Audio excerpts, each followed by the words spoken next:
바다도 순종하는가 하였더라. 아멘. 살아계신 주, 나의 참된 소망, 걱정 근심 전혀 없네. 사랑의 주네 갈 길 인도하니 내 모든 삶의 기쁨 늘 충만하네. 아멘. 오늘 말씀의 제목은 내 인생의 배에 누가 타고 있는가라는 제목입니다. 여러분, 우리가 살다 보면 갑자기 예상치 못한 위기가 찾아옵니다. 여러분, 그때 어떤 기분이 드십니까? 제가 지난주가 아니죠. 엊그저께 한국에 있는 한 청년과 전화를 하게 되었습니다. 직장 생활을 하는 청년인데요. 어렵고 외롭다라는 이야기를 했습니다. 본인은 사람을 좋아하는 성격인데 지금 사람 만나기가 무섭고 집 밖을 나가기가 힘들다라는 통화를 하게 되었습니다. 이런 이야기들은 청년들뿐만이 아니죠. 우리 40, 50대 그리고 50, 60대 모든 사람들에게 있을 법한 이야기입니다. 우리가 살아가는 이 시대가 녹록지 않습니다. 뻑뻑하고 거칩니다. 그 가운데 우리가 늘 이런 생각을 할 수 있죠. 좀 쉬고 싶다. 사람 만나고 싶지 않다. 한동안 어디 가서 조용히 아무것도 안 하고 그냥 아무런 생각도 하고 싶지 않다. 이런 마음과 생각을 또 갖게 됩니다. 우리에게는 예상하지 못한 폭풍이 자주 찾아옵니다. 이런 폭풍들은 우리를 흔듭니다. 우리를 흔들고 우리의 신앙까지도 위험하게 만들기도 합니다. 우리의 신앙을 시험하기도 하죠. 오늘 본문 말씀을 보면 마가는 굉장히 생생하게 중계하듯이 말합니다. 그가 말한다, 이런 표현들, 폭풍이 일어난다, 이런 표현들, 배에 물이 들어온다, 이런 굉장히 현실적이면서도 마치 실시간 중계하듯이 마가는 우리 독자들에게, 그리고 당시에 살았던 1차 독자들에게 전달하고 있습니다. 여러분, 오늘 말씀을 보면 폭풍이 오기 전에 예수님께서 제자들을 초대하는 장면이 나옵니다. 이 말씀은 뭐냐면 우리가 폭풍이 다가오기 전에, 우리가 폭풍을 만나기 전에, 삶의 위기를 만나기 전에 예수님이 우리를 초대하셨다라는 것입니다. 우리를 부르셨다라는 것이죠. 그 말씀을 보면 35절 말씀입니다. 우리 35절 말씀 함께 같이 읽어보겠습니다. 시작.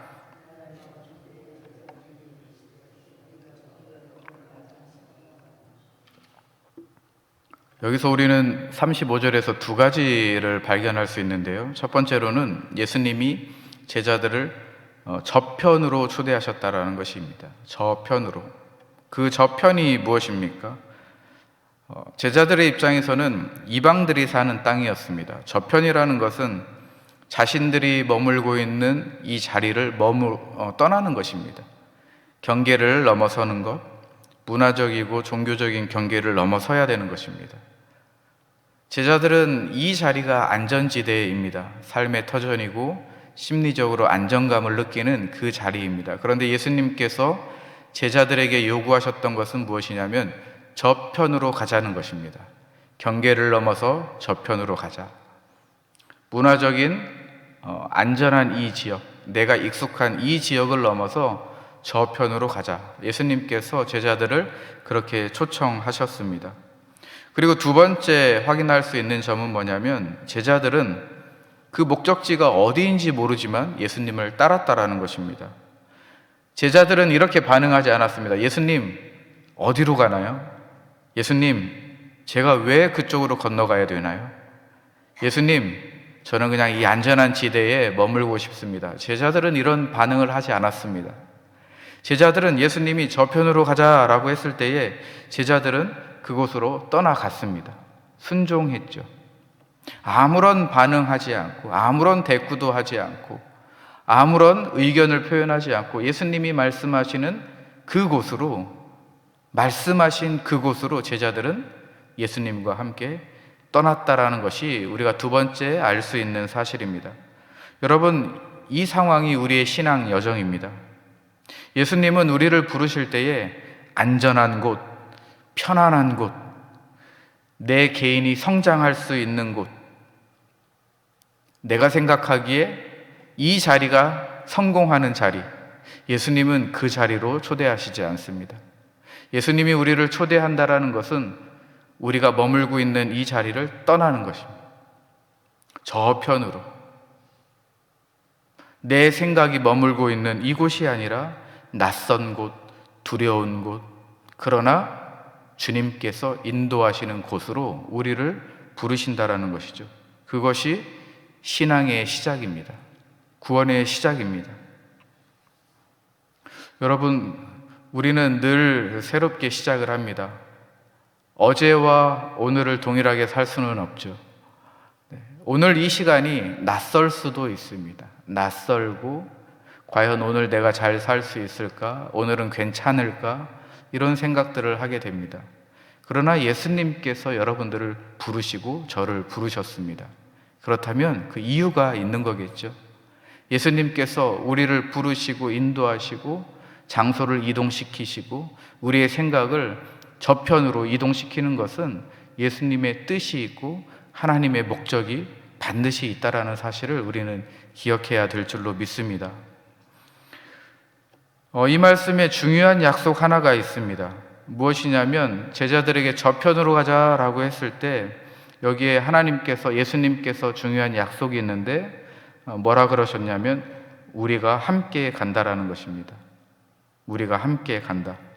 35절 말씀에 우리가 저편으로 건너가자 하시니 이렇게 말씀하셨습니다. 너희가 저편으로 가라. 너희만 저편으로 가라. 이렇게 말씀하신 것이 아니고 우리가, 예수님을 포함한 제자들, 우리가 저편으로 간다라고 약속하셨습니다. 이 말씀은 뭐냐면 예수님이 우리를 부르셨을 때는 우리만 알아서 살아라 이렇게 말씀하시지 않는다라는 거예요. 예수님이 함께 동행하신다라는 것입니다. 우리가 함께 가자. 얼마나 위로가 됩니까? 가끔은 그런 생각이 들 때가 있잖아요. 나 혼자 사는 것 같다. 나 혼자 이 자리에 있는 것 같아. 나 혼자 여기에 그냥 혼자 홀로 서 있는 것 같아. 이런 생각이 들 수 있지만 예수님은 약속하셨습니다. 우리가 함께 저편으로 가자. 지금 이 자리에 예수님이 계시다라는 것입니다. 그 말씀이 우리에게 참 힘과 위로가 되는 것이죠. 36절에서 38절 말씀은 폭풍 속에서 두려움을 느끼는 제자들에 대해서 나옵니다. 제가 한번 36절에서 38절 읽어보겠습니다. 그들이 무리를 떠나 예수를 배에 계신 그대로 모시고 가매 다른 배들도 함께 하더니 큰 광풍이 일어나며 물결이 배에 부딪혀 들어와 배에 가득하게 되었더라.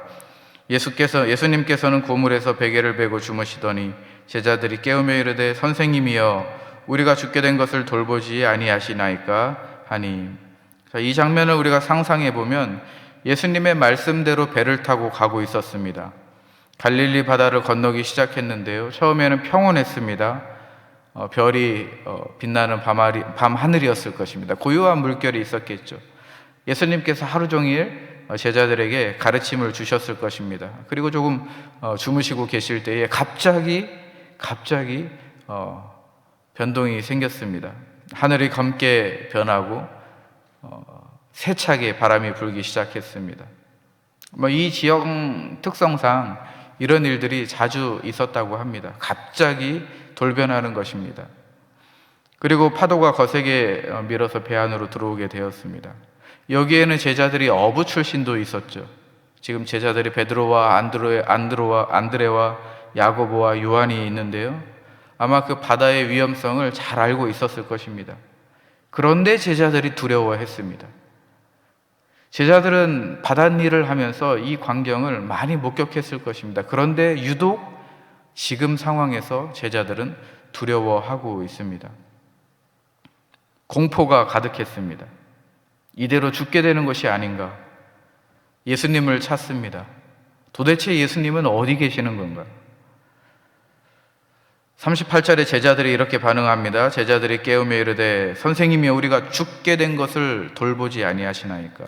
두려움이 있고 당혹감이 있고 원망이 있습니다. 어떻게 우리가 죽게 생겼는데 선생님은 주무시고 계십니까? 이런 상황인 거죠. 우리도 마찬가지입니다. 이런 폭풍을 우리의 삶 가운데, 이 위기를 우리가 만났을 때에 우리는 당혹스럽습니다. 두렵고. 예수님께서 이 길을 가라고 말씀하셨는데 왜 나에게 이런 시련이 있고 위기가 있고 폭풍이 있단 말입니까? 예수님은 지금 이런 위기 가운데 내가 이렇게 넘어져 울고 있는데 예수님은 그렇게 주무시고 계십니까? 왜 해결해 주시지 않습니까? 제자들의 말이 우리의 삶입니다.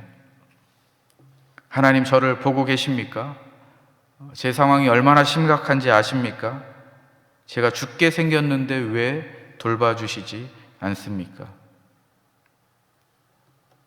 지금 내가 타고 있는 이 배가 가라앉게 생겼는데 왜 주무시고 계십니까? 깊은 의심과 회심이 일어납니다. 기도할 힘도 없죠. 이런 상황에서는 성경이, 이 문자가 읽어지지 않습니다. 하나님, 제가 영적으로 지금 죽게 생겼습니다. 내 자녀가 지금 죽게 생겼습니다. 하나님께서 이미 모태에서부터 택하셨다고 말씀하셨는데 왜 책임져 주지 않습니까? 제 미래가 불확실합니다. 제 노후가 어떻게 될지 모르겠습니다. 우리는 이런 걱정을 합니다.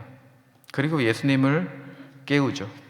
그런데 여기서 중요한 진리가 있습니다. 그것은 무엇이냐면 제자들이 폭풍을 만난 것은 제자들이 예수님의 말씀에 순종했기 때문에 폭풍을 만났습니다.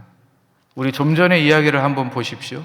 예수님이 부르셨습니다. 제자들을 부르시고 우리가 저편으로 함께 가자. 예수님이 말씀하셨을 때 제자들은 아무런 반응하지 않고 순종했습니다. 순종의 결과가 폭풍을 만나는 것입니다. 순종의 결과가 예수님의 말씀을 따랐을 때에 삶의 위기가 찾아옵니다. 참 아이러니하죠? 예수님을 따랐을 때에는 우리가 참 좋은 일만 생겨야 되는데 예수님의 말씀에 순종했을 때에 이런 폭풍을 만나게 됩니다. 삶의 위기를 만납니다. 그런데 성경에 보면 성경의 인물들이 다 그랬어요. 요셉을 한번 보십시오. 하나님이 주신 꿈을 따라갔습니다. 그런데 형제들에게 팔려갔죠. 다니엘을 한번 생각해 보십시오. 하나님 앞에 늘 신실했습니다. 그런데 사자굴에 던져졌습니다. 바울을 한번 생각해 보십시오. 복음을 위해서 헌신했지만 수많은 고난과 박해가 있었습니다. 여러분, 이 성경의 이야기들, 오늘 본문의 이야기를 우리가 들으면서 생각할 수 있는 것은 무엇이냐면 폭풍이 찾아온다고 해도 하나님이 우리를 잊어버리시는 것 아니라는 것입니다. 폭풍을 우리가 만나고 위기를 만나도 우리가 가는 이 길이 잘못된 길이 아니라는 것입니다. 우리가 이 순간에서 우리가 이 상황을 마주했다고 하면 예수님께서 우리의 이 길을 분명히 인도하시고 함께 계신다라는 것, 그리고 분명한 목적이 있다라는 것이죠. 그것이 바로 믿음의 시작점입니다. 우리가 폭풍을 만났을 때, 위기를 만났을 때, 지금 이 상황을 만났을 때 우리가 어떤 관점으로 이 상황을 바라보느냐, 이것이 믿음의 시작입니다. 여전히 예수님은 이 자리에 계십니다. 우리가 느끼지 못할지라도, 우리가 보지 못할지라도, 우리가 듣지 못할지라도 예수님은 이 자리에 계십니다. 세 번째로, 폭풍 이후에 제자들은 예수님이 누구이신가에 대해서 깨닫습니다. 39절에서 41절 말씀인데요. 예수께서 깨어 바람을 꾸짖으시며 바다더러 이르시되 잠잠하라 고요하라 하시니 바람이 그치고 아주 잔잔하여지더라. 이에 제자들에게 이르시되 어찌하여 이렇게 무서워하느냐 너희가 어찌 믿음이 없느냐 하시니 그들이 심히 두려워하여 서로 말하되 그가 누구이기에 바람과 바다도 순종하는가. 폭풍이 최고조에 이르렀습니다. 제자들은 죽음의 공포에 지금 떨고 있었습니다. 그런데 예수님을 깨우고 마침내 일어나십니다. 예수님이 반응하십니다. 39절에 보니까 두 가지 행동을 하셨습니다. 첫 번째는 깨어나셔서 바람을 꾸짖으셨습니다. 그리고 두 번째로는 바다에게 명령하셨죠. 잠잠하라, 고요하라. 구약에서 시편을 보면 바다와 폭풍을 다스리는 사람은 오로지 하나님 뿐이십니다. 그러니까 지금 이 바다와 폭풍을 잠재운다라는 것은 예수님이 하나님이시라는 것입니다. 제자들은 유대적 관점에서 이 시편의 내용들 그리고 구약의 모든 내용들을 잘 알고 있었을 것입니다. 그런데 보니까 예수님을 보니까 바다를 꾸짖고 잠잠하게 만듭니다.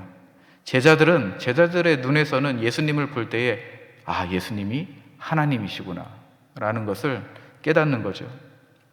바다가 고요해졌습니다. 아주 잔잔해졌어요. 거울처럼 평평한 바다가 되었습니다. 큰 폭풍이 일어났지만 예수님이 말씀하시자 큰 고요함으로 바뀌었습니다.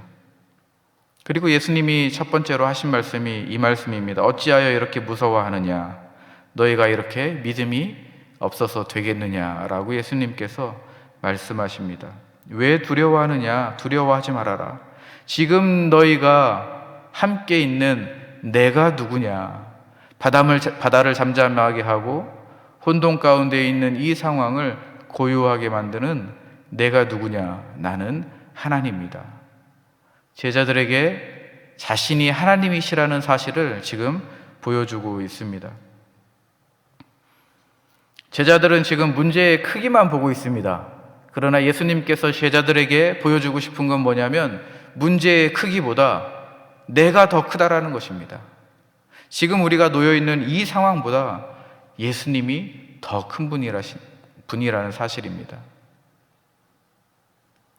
지금 내가 위기에 있다면 더 크신 하나님을 보라는 거죠. 이 문제를 해결할 수 있는, 이 상황을 잠잠하게 만들 수 있는, 고요하게 만들 수 있는 더 크신 하나님인 예수님을 너희가 바라보아라. 지금 이 자리에 내가 너희와 함께 있지 않으냐라는 이 메시지를 지금 제자들에게 주고 있습니다. 41절 말씀을 보니까 제자들이 심히 두려워하여서 서로 말하였습니다. 이 두려움은 다른 두려움입니다. 앞에서 나왔던 두려움이 아니라 이 두려움은 예수님에 대한 경외와 예수님을 찬양하는 두려움입니다. 이제는 깨닫게 되었습니다. 예수님이 하나님이시구나. 예수님이 우리와 함께 하셨구나. 예수님이 내가 가지고 있는 문제보다 더 크신 분이시구나 라는 것을 제자들이 깨닫고 두려워했습니다. 경외한 것이죠. 예수님에 대해서 누군지 알게 된 것입니다. 여러분, 이러한 폭풍과 위기와 이러한 제자들이 만났던 이 상황은 예수님께서 제자들에게 새로운 길을 열어주시는 것입니다. 믿음의 눈을 열어주시고요.